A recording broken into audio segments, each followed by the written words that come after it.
What is going on, guys? DBG here. In this video we are going to be going over the top, well, not necessarily top 5, just 5 extremely underrated and I don't know what ways to call it, undervalued hidden gems. I don't really know, but I didn't want to put a price range on this video because I probably will do a top 5 best value, or I don't know what I'm gonna do. But anyway, I've already done best cards under 10k, under 5k MT, and I've also done best value and worst value for every position. So in this video, I'm actually going to talk about 5 completely new cards that have all come out in the last week that are insane. They are all really cheap and they are all incredible. So as always with these type of videos, rather than putting say 5 2 guards on the list, I'm going to put in one person that can play at each of the positions. They don't necessarily have to be that position, so I can play a small forward at power forward or power forward at center. But what they do have to be is obviously able to play the positions. So I'm going to start off with the shooting guard, small forward, and power forward because a point guard and center are a dynamic duo. So for a 2 guard, for 700 MT, this guy is the cheapest. Yes, the cheapest 2 guard you can get in the game. It's Nik Stauskas. And I know you guys might be thinking, like, he's not great. 82 offense, 69 defense overall. However, he is 6'6", so he's relatively tall. He's got gold catch and shoot, which is a really good badge to have. And he's got, this is obviously a moments card. He's got an okay standing and driving layup. His open shot mid is okay. But the real reason why this card is so good is he's getting 93 open shot 3.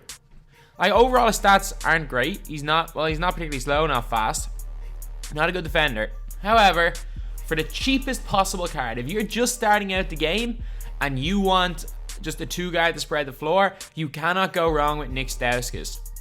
So even though obviously he probably is one of the better Emerald 2 guards in the game. I think a load of token rewards are better, but ones you can buy in the auction, he's one of the better ones. But the fact that he's literally the cheapest possible card in the game and he can do one thing incredibly well means I have to at least put him on this list.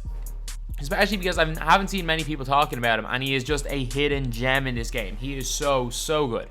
So Nik Stauskas has got hot zones Nik Stauskas has 3 hot zones outside the 3 and a hot zone around the basket. His release isn't one of the best releases in the game, but it's not awful. Like, it is not bad at all. And the more I use it, the more I like it. I've used him 1 or 2 games on this system, really, just because I tried him out for the qualifier last week. And like, I wouldn't consider him to be one of the best shooters in the game. Wouldn't consider him to be one of the best shooting guards in the game. But again, for 700 MT, you cannot get any better. You've got an elite shooter who actually doesn't feel that slow or sluggish, which is a big positive considering how cheap he is and the fact he does this one thing particularly well. So really, for 700 coins, you just got a lights out shooter.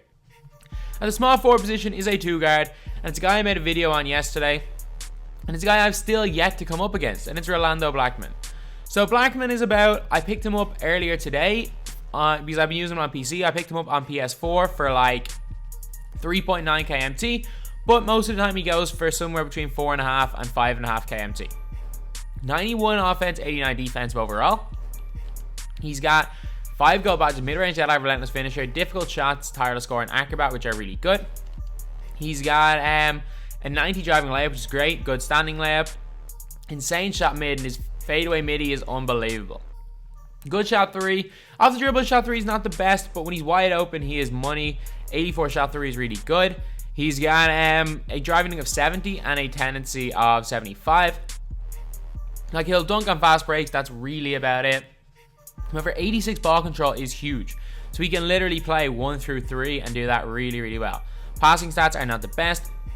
Not a good steal rating of 57. Not great rebounding. He's fast. He's got 90 speed, 85 speed with ball, 90 acceleration, which is really good. Again, this guy can easily be played at the point guard position or at the 2 or at the 3.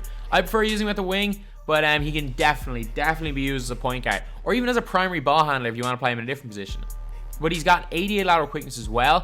He's got decent on-ball defensive IQ. Lateral quickness is probably the most important stat for, obviously, for defense. Low steal rating means he's not going to get many steals, but at the same time, that low steal rating doesn't affect bump steals. He's got, so he's just a really nice card. And for as cheap as he is, like, you cannot get that much better for less than 10k MT. As far as rubies go, he's one of the better. As far as ruby small forwards go, I'd put Gerald Wallace ahead of him, Larry Bird. I put him ahead of Paul George. Like, there's not that many that are better than him, and he's so cheap. Rolando Blackmon, as I said yesterday, has hot zones everywhere inside the 3-point line. His release is definitely a little bit on the long side, and he does tend to step inside the 3-point line. So you kind of want to shoot from a little bit deeper with him than a normal person. And from the corners, it's almost impossible to shoot threes with him, which is a little bit annoying. That doesn't really matter. He's really good going to the basket. He actually dunks really well in this game. And I don't know why. Like, I had a really good game in him yesterday against the God Squad. And it's just his speed and his fadeaway jumper, which I can't even get to here. Here we go. Like, that's a really easy jumper at a time. And yeah, he's just really nice. The only problem with him is that he really steps inside the 3-point line. And if it wasn't for that, he'd be one of the best 2 guards, period, in this game. At the power forward position, I'm going to run with a small forward. And this is another guy. He's like 1100 MT. This guy is so good. It's Chandler Parsons. Chandler Parsons, I know he's a small forward. But, like, if you guys don't know, I literally used him in my squad for the... what was it? The tournament last week. And he was one of my better players. Averaging 5 points a game for me in 7 games. Starting 6. He's got goal corner specialist. He's obviously a small forward, but he's 6'10", so he can easily play at the power forward position. He's got a standing life 85, driving life 83. Open shot mid of 83 is good, however his off dribble and contested are not good at all. His open shot 3 of 88 though is really nice, with a nice release and a good contest shot 3 as well. Not a good off dribble. Free throw is quite poor. Driving dunk though is quite good of 74. And he's got a driving dunk tendency of 70, so he actually does dunk quite well. He's got okay ball control. He's got an okay shot contest. But he's got really good speed ball and acceleration for a 6'10 guy. And to be honest, if you're playing at the power forward position, he is fine. Like, he's perfectly fine to use with that speed ball and acceleration. Like, not fast for a small forward, but as a power forward, as a stretch 4, he's actually very, very fast. Decent lateral quickness, okay defensive stats, no low post defensive IQ. For some reason, isn't that bad defensively in the post. But again, this isn't the best power forwards, isn't even the best stretch forwards. These are just underrated hidden gems, and I've seen nobody use this card. He is so good in this game. So Chandler Parsons is hot zones most spots on the floor. His release is nice. Like, if you guys have watched any of my gameplays, you know that I run an awful lot through Chandler Parsons, surprisingly enough. While I run a lot of my stuff through my 2 big men, I like to use mobile bigs and run everything through them, and Chandler Parsons is perfect for that role for me. I know I missed time in all these releases, but his release is actually quite good. It's not a short release, a little bit on the long side, so you're going to need a little bit of space.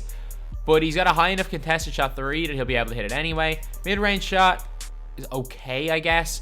Like, I know his rating is quite good, but it's really poor contested and off dribble. And most of the time, I shoot mid-range shots. It is a contested or an off dribble mid. He's actually super fast. I don't know why. Chandler Parsons is super fast when he gets going. When he runs the break, he can outrun so many good players. And he's just, again, just a card you wouldn't really expect to be this good. And just like every year, Chandler Parsons is a beast. And point guard and center. Point guard is a card that everyone knows about. He's one of the most expensive emeralds in the game, but I've yet to come up against him. And it's a 2 guard. This guy, he's just so good in his T-Mac. And at center is a guy that I hated in 2K18, his Sapphire. Marcus Camby is great. So Tracy McGrady goes between 87 offense, 84 defense over with this duo. He's averaging 5.4 points per game for me in 7 games, starting on 7. He comes with goal posterizer. He goes to an 88 shot mid and 83 shot 3, which are big, as well as having good off dribble and contested. And I don't know why. Even without any difficult shots badge, he hits fadeaways. Not really threes, but he does hit fadeaway jumpers. He's got ball control of only 84. At the same time, like, if you've got a coach like Dwayne Casey, he gets +4 ball control anyway, so he can speed boost. So it's not the biggest deal in the world, because you only need +2 really to be able to speed boost with him, and a bronze shoe will make a speed boost. He's got an 81 block, which even though his defensive stats are woeful, like, his defensive stats are terrible. Even with the duo, they're terrible. The 81 block means that even when he gets burned, he does end up blocking a lot of shots, as well as being 6'8". He's got good speed ball and acceleration. So T-Mac has 1 hot zone outside the 3 and most spots inside the 3. T-Mac's release is, as usual, money. Like Tracy McGrady, every year he has a really good release. And as I said in my gameplay, this card feels like T-Mac. Like, a lot of the time you use these cards with lower overall or like really low rated versions of great cards, they end up not even feeling like the actual player. This feels like T-Mac.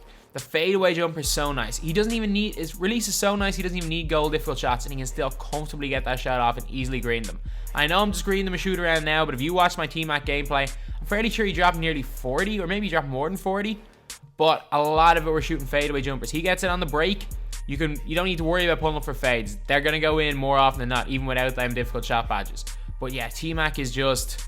like, I know he's a little bit expensive for an Emerald, but I've still yet to come up against him, which is crazy.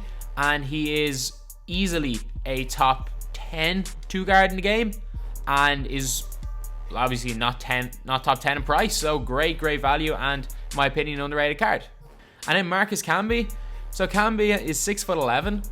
He's got an 80 shot mid and an 80 free throw. Open shot 363, which doesn't change, but he's actually not that bad, to be completely honest. Good standing dunk, decent driving dunk. He's at 94 block though. And even though he's only 6'11", normally that makes a big difference. In the one game I played with him on PC, he got 7 blocks for me. And I think he's averaging like 2 or 3 blocks per game, any game I've used him. He's got great rebounding stats as well. Relatively fast, 68 speed, 66 acceleration, and is an insane defensive card. So Marcus Camby is a beast as well. So anyway, that's the video. In my opinion, these are 5, well, I'm not going to say the 5 best, best underrated cards, but these are 5 incredibly underrated cards that you guys probably haven't even considered picking up. Apart from T-Mac, who most people were looking at, and maybe Rolando Blackmon after I made the video yesterday, there's very few people that have even thought twice about picking up a Stauskas, a Parsons, or a Marcus Camby. And these 3 cards are incredible, and also T-Mac and Blackmon. These cards are all insane. So Marcus Camby has got hot zones basically everywhere inside the 3. Nowhere outside the 3, and to be honest, like, his 3-point shot from the corners, he actually does hit a lot. Like, I actually do tend to hit shots with him. His release this year is not as bad as last year's, even though last year's wasn't that bad. I just couldn't shoot with it. It feels I think it is the exact same as last year's, except it just feels faster. That's just all I felt. It just feels like a faster version of last year's shot, which is quite good. Going to the basket, Marcus Camby is quite good. He can dunk around the basket well. The thing is, he's really a defensive player, and a great one at that, and I can't really show that in shoot around. But definitely an incredible card. And again, another card just like T-Mac. And just like, I've never come up against any of the cards on this list, which is crazy. But Camby is just a beast in this game. So anyway, that's the video. I think I forgot to mention the price of Camby and T-Mac. Camby is about 3k MT and T-Mac is about 4.5k MT. So anyway, that's the video. Thank you guys for watching. Please like, comment, and subscribe.